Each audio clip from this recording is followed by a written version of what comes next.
Presentation 7 is all about external factors, and as I mentioned in the last presentation, internal factors, the business can do something about, the business can change them. However, with external factors, the business can't change what's happening outside the organisation. These factors are taking place outside the organisation and the business can't change them. So what it really has to do is just try its best to deal with them in the best possible way. So there are going to be 6 different external factors we look at, and we're going to gain an awareness of all of these and be able to discuss different ways in which they can be achieved. And these external factors we call PESTEC. They are political, economic, social, technological, it crops up as external as well, environmental and competitive. And by the end of this, I would like to think you have a very good understanding of these factors. So once again, political, economic, social, technological, environmental and competitive. Political factors, first of all. Political factors are those factors that we can relate back to the government, to what the government are doing. And first of all here we have tax. The government is responsible for collecting taxes, all the different taxes that we pay. And an example I've put there is increased corporation tax. So if the government increased taxes, that's a political factor because they are doing this.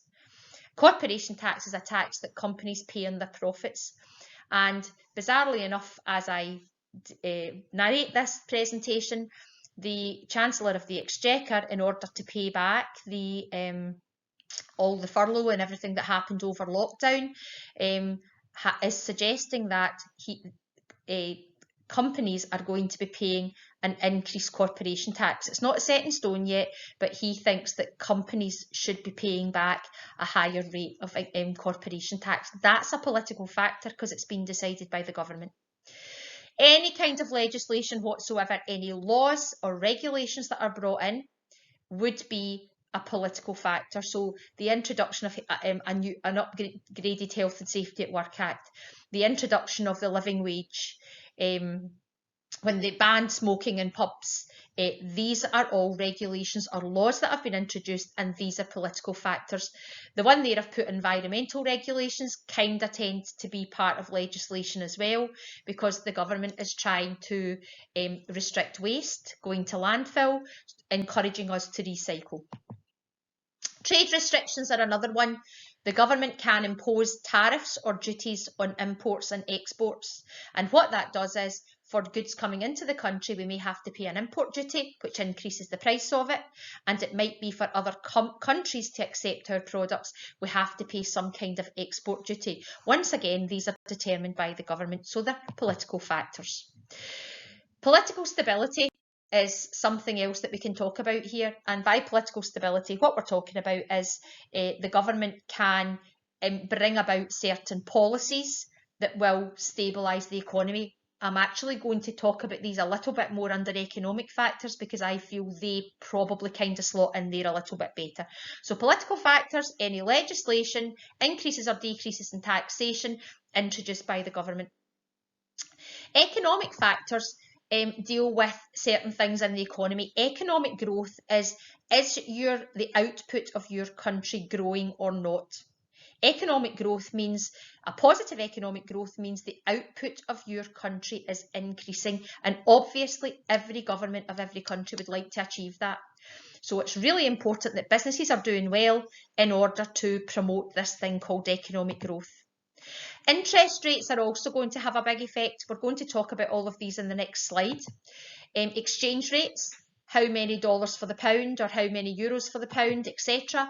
And we're going to talk also about inflation and unemployment, and these are in this next slide here. So economic growth, are jobs being created? Is output and spending increasing? That's leading to positive economic growth. If not, the business is not growing, it's shrinking. Interest rates. Now the problem with these is some of these are quite political because the government will be responsible for dealing with these, and there's a very, very thin line in some of these between political factors and economic factors. As far as interest rates are concerned, what you have to understand here is if interest rates are higher, Companies and people, consumers, will find it more expensive to borrow money. On the other hand, if interest rates are lower, you will find spending may increase because businesses and consumers are more likely to borrow money. The opposite is true. Okay, people will not save money as much if interest rates are lower, but you'll tend to find spending will not take place and saving will take place a lot more readily if interest rates are higher. Exchange rates. Where do these fit in? If there's a favourable return between the dollar and the pound, then it might be cheaper for US firms to settle in the UK than let's say in Europe. So for example, if the American people or American companies are getting more pounds for their dollar, then they are likely to settle in the UK or purchase from the UK because things are going to be more worth it than the other way around. Inflation is a situation where the business cycle is going far too quickly. Now, we want the business cycle to be moving round nice and steadily.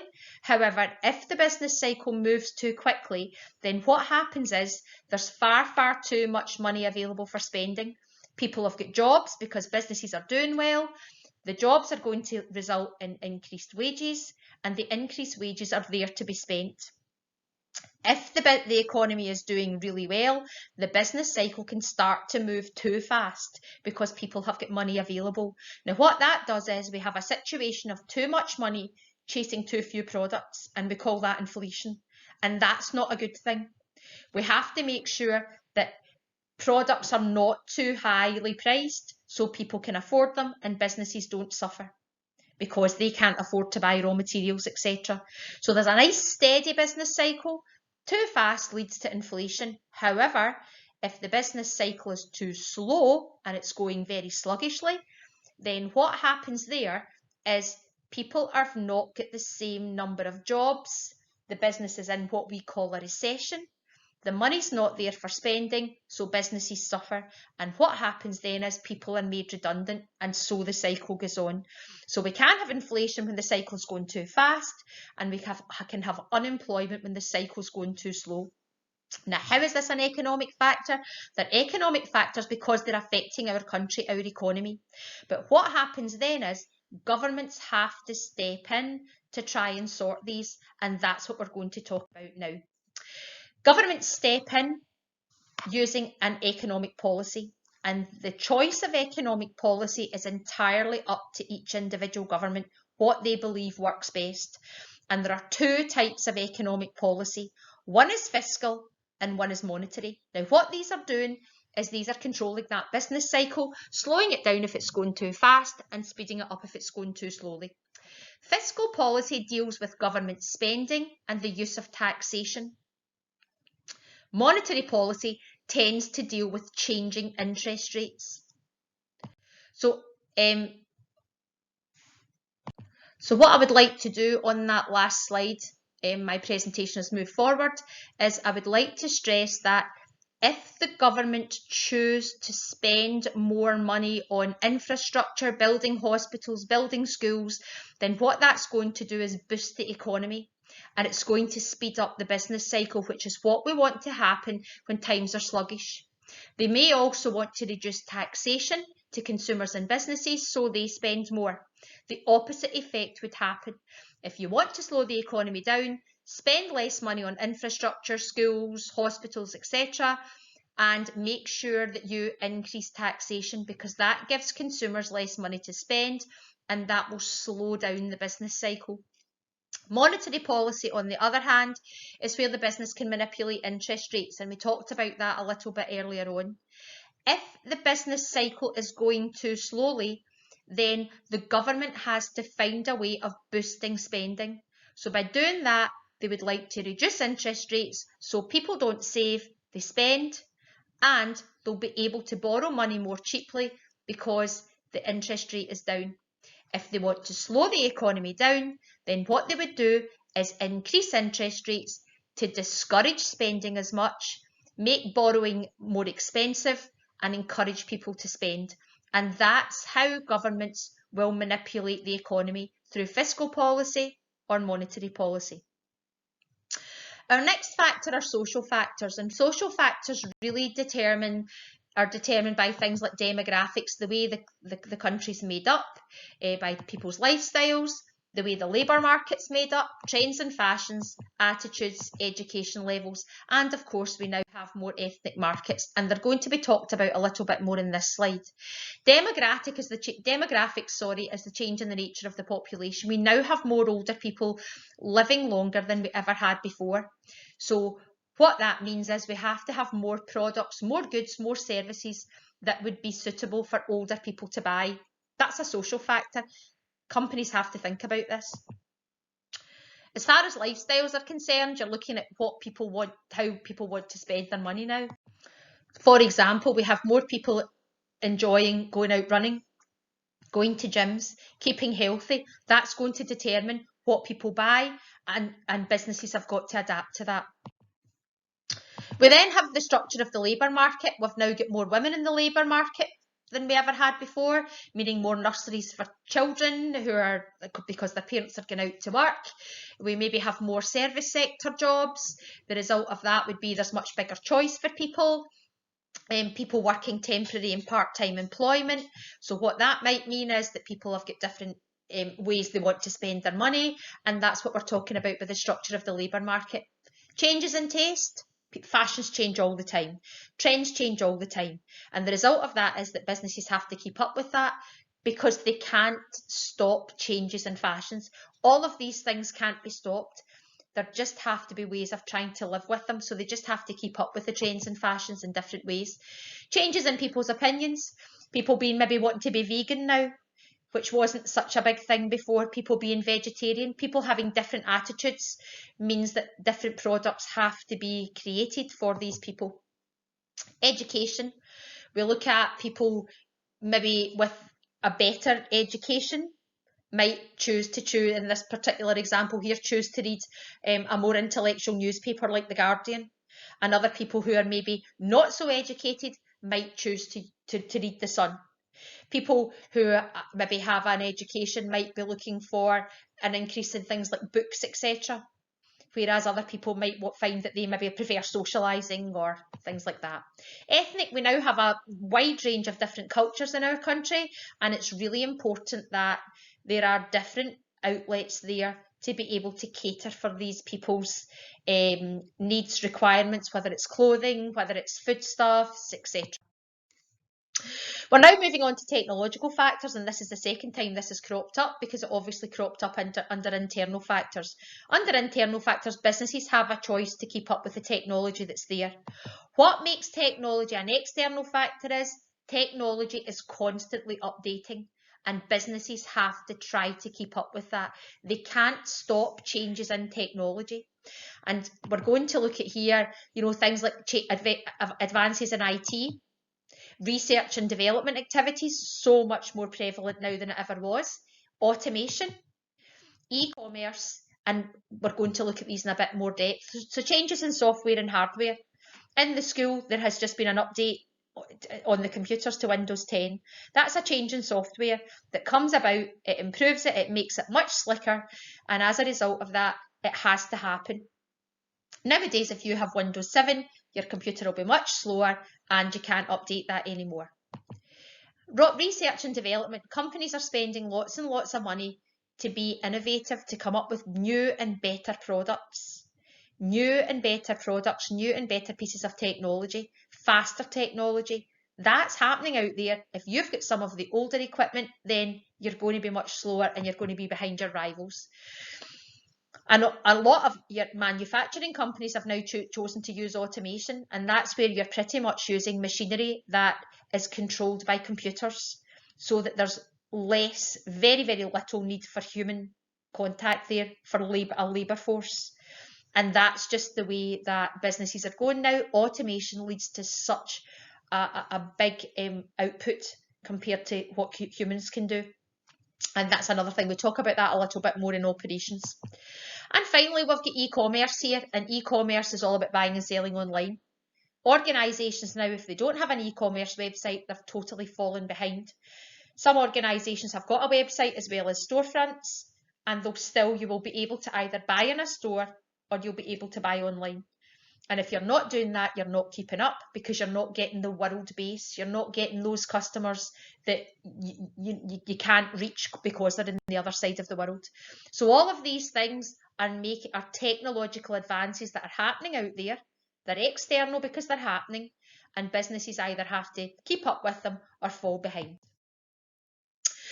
The second E of PESTEC are the environmental factors. Now, what you've got to be careful with here is we're looking at things like global warming. Global warming's happening, so it's important that we, as consumers, look after the planet, look after the environment.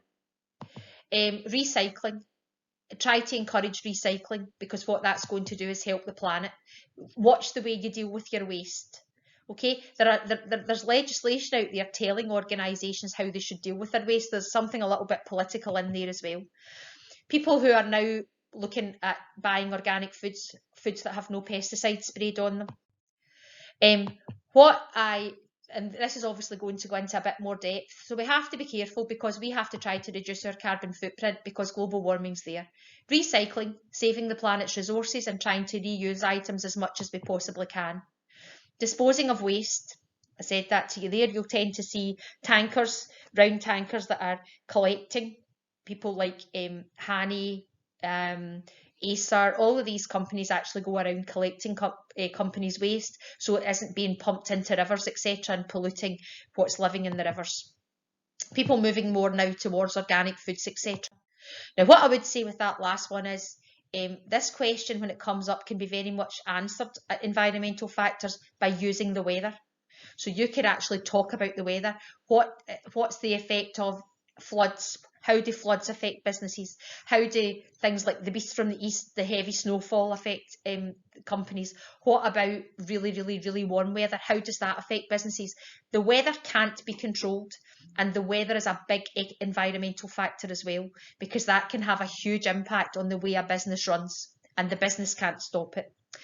The final part of PESTEC are competitive factors. That's the C, and it's really important that competition is promoted, because it keeps prices low for customers, it keeps quality of products up, and assumes that customers are going to get excellent customer service. And what it also does is it allows businesses to grow, which grows the company, or the country, or the economy. Now, there's a government body called the Competition and Markets Authority, and what they're there to do is they're there to ensure that competition is stimulated in a country, in the UK. And in order to stimulate competition, there are a number of things that are banned or not permitted or very carefully scrutinised. And cartels are not permitted. Now, a cartel is where a business gets together with other businesses in its line of work and decides to price fix. A number of years ago, no matter what petrol station you went to, the petrol price was exactly the same, and it was almost as though these petrol stations were in some form of cartel, because they had almost fixed the price. And the way that customers chose whether to go to one petrol station or another was through the free gifts, the freebies that they offered. So you might go to one petrol station because you're collecting their tokens to get a dinner set. You might go to another one because they're doing a nice set of glasses or whatever. That's not the same now. You'll find different petrol stations. There can be quite a variation in the prices of a litre of petrol among different petrol stations. But that was almost like a cartel, where they all get together and decide what price they're going to fix. What that does is it doesn't stimulate competition, because people are not undercutting each other in a nice way, and that's not good for the customer. So cartels are not permitted anymore. They're against the law. Mergers, where businesses come together, we looked at these under growth. These can be blocked if they're going to significantly reduce competition. So, for example, Asda and Sainsbury's recently decided that they would try to merge. However, the Competition and Markets Authority stepped in and said, nope, because if you're a merger, you merged together, then you would be too big. And that would not be good for the supermarket industry as far as competition was concerned. So mergers can be blocked by the Competition and Markets Authority if they feel that they're going to reduce competition and they're going to be too big. Any anti-competitive behaviour is also not permitted. Drastically lowering prices. We speak about destroyer pricing, and destroyer pricing is where an organisation comes into the market and cuts its price so low loss-making for a short period of time to try to destroy the lower competition, the smaller competition. Now, that's not good, because what that does is it doesn't stimulate competition. You're losing all these people, and it's really not fair, all these businesses. So that's not allowed. Finally, we look at customer protection, consumer protection, and consumers have got rights and should be protected from unfair practices. One of the big things going around just now are your sort of payday loan people. They've had quite a lot of legislation stamped on them now, though. But the company Wonga, if any of you are aware of Wonga, then what they did was they charged exorbitant fees to people who were really strapped for cash and needing what they called a payday loan. And they were very, very secretive about how much they would pay back, etc. It wasn't really publicised, and the result of that was that Wonga were closed down. And because it was anti-competitive, it wasn't fair for consumers, because it was getting them into a very, very bad financial situation. Now, these